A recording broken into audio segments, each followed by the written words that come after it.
Hey, Jason here. If only I knew then what I know now. Hindsight is priceless. It has the answer to almost anything. Just imagine the advice you'd give your younger self. Chances are your career would progress faster, your parental skills would be better, and you'd sidestep a few financial blunders. But relying on hindsight can be a hard slog. You see, learning this way involves trial and error, and there's no guarantee you'll find the best way forward. You could stumble down dead ends for years. If only you could benefit from hindsight without the setbacks along the way. Well, it just so happens that you can. The secret is to tap into someone else's experience. This lets you learn from their mistakes and their triumphs.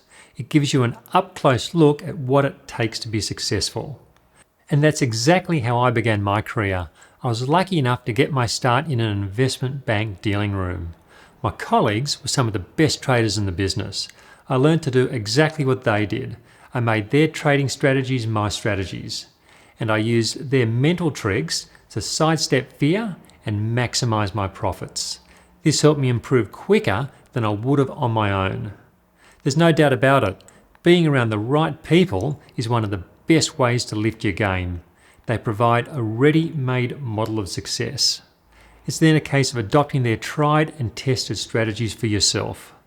Hopefully these videos, and perhaps my trading service, do something similar for you. If you don't know, my approach involves buying stocks that are rising and selling them when they falter. This gives my portfolio a strong stock bias. As simple as it sounds, many people do the opposite.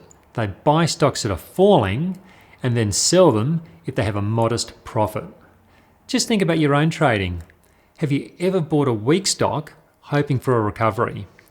Don't worry if the answer is yes. Many traders fall for this very trap.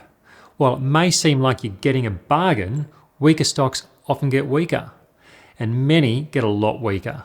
It's generally best to avoid these situations altogether. Another lesson is to let your winners run. This is a key factor in maximizing profits, and it's one of the most important things I can tell you. Sure, a quick 10 to 20% profit is appealing, but cashing in a modest gain could really hold you back. If you do this, you can't get the big 100% plus winners. It simply isn't possible. And it's these trades that my trading approach targets. The mental side of trading is just as important. I'll talk more about this in the weeks ahead. Hopefully this will all lead you to becoming a better all-round trader, and without the years of trial and error. So that's all for this week. If you liked this video, or even if you didn't, scroll down and leave me a comment, or maybe give me a thumbs up.